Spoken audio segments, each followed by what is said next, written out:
Isaiah chapter 30 through 31. Woe to the rebellious children! This is the Lord's declaration. They carry out a plan, but not mine. They make an alliance, but against my will, piling sin piling sin on top of sin, without asking my advice. They set out to go down to Egypt in order to seek shelter under Pharaoh's protection and take refuge in Egypt's shadow. But Pharaoh's protection will become your shame, and refuge in Egypt's shadow, your humiliation. For though his princes are at Zoan and his messengers reach as far as Hanes, everyone will be ashamed because of a people who can't help. They are of no benefit. They are no help. They are good for nothing but shame and disgrace. A pronouncement concerning the animals of the Negev. Through a land of trouble and distress, of lioness and lion, a viper and flying serpent. They carry their wealth on the backs of donkeys and their treasures on the humps of camels, to a people who will not help them. Egypt's help is completely worthless. Therefore, I call her Rahab, who just sits. Go now, write it on a tablet in their presence and inscribe it on a scroll. It will be for the future, forever and ever. They are a rebellious people, deceptive children who do not want to listen to the Lord's instruction. They say to the seers, do not see, and to the prophets, do not prophesy the truth to us.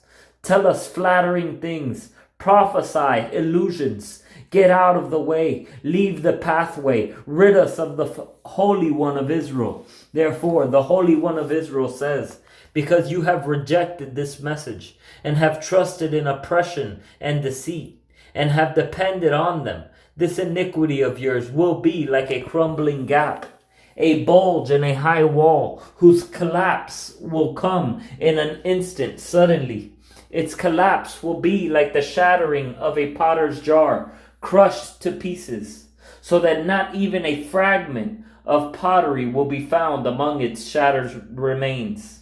No fragment large enough to take fire from a hearth or scoop water from a cistern. For the Lord God, the Holy One of Israel, has said, you will be delivered by returning and resting. Your strength will lie in quiet confidence, but you are not willing. You say, no, we will escape on horses. Therefore you will escape. And we will ride on fast horses, but those who pursue you will be faster. 1,000 will flee at the threat of one. At the threat of 5, you will flee until you remain like a solitary pole on a mountaintop, or a banner on a hill.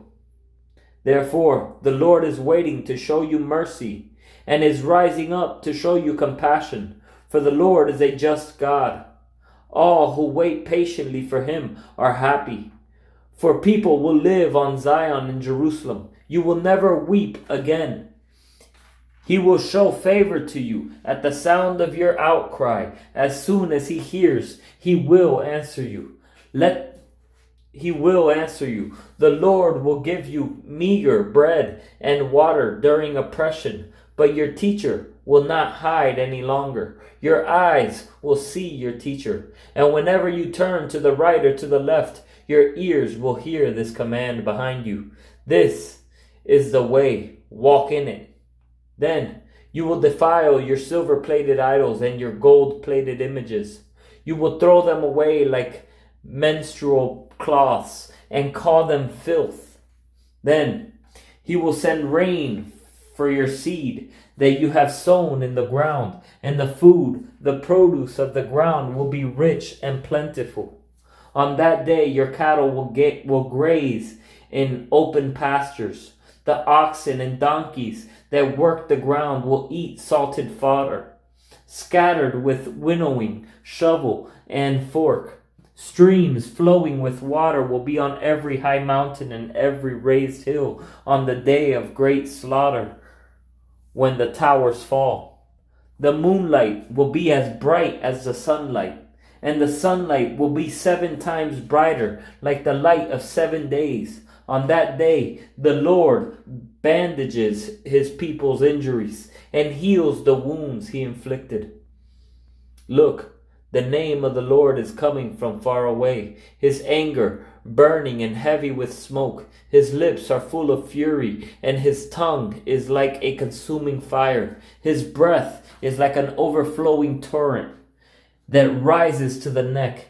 He comes to sift the nations in a sieve of destruction, and to put a bridle on the jaws of the peoples, to lead them astray. Your singing will be like that on the night of a holy festival, and your heart will rejoice like one who walks to the music of a flute, going up to the mountain of the Lord, to the rock of Israel, and the Lord will make the splendor of his voice heard, and reveal his arm striking in angry wrath, and a flame of consuming fire, in driving rain, a torrent and hailstones. Assyria will be shattered by the voice of the Lord. He will strike with a rod, and every stroke of the appointed staff that the Lord brings down on him will be to the sound of tambourines and lyres. He will fight against him with brandished weapons. Indeed, Topheth has been ready for the king for a long time. Its funeral pyre is deep and wide, with plenty of fire and wood. The breath of the Lord, like a torrent of burning sulfur, kindles it. Woe to those who go down to Egypt for help, and who depend on horses. They trust in the abundance of chariots, and in the large number of horsemen. They do not look to the Holy One of Israel, and they do not seek the Lord. But he also is wise and brings disaster. He does not go back on what he says. He will rise up against the house of the wicked and against the allies of evildoers. Egyptians are men, not God. Their horses are flesh, not spirit. When the Lord raises his hand to strike, the helper will stumble, and the one who is helped will fall. Both will perish together. For this is what the Lord said to me. As a lion or young lion growls over its prey, when a band of shepherds is called out against it, and it is not terrified by their shouting or subdued by their noise, so the Lord of armies will come down to fight on Mount Zion, on its hill. Like hovering birds, so the Lord of armies will protect Jerusalem. By protecting it, he will rescue it. By passing over it, he will deliver it. Return to the one the Israelites have greatly rebelled against. For on that day, every one of you will reject the worthless idols of silver and gold that your own hands have sinfully made. Then Assyria will fall, but not by human sword. A sword will devour him, but not one made by man.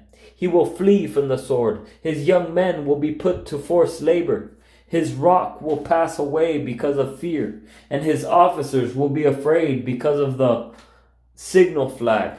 This is the Lord's declaration, whose fire is in Zion, and whose furnace is in Jerusalem.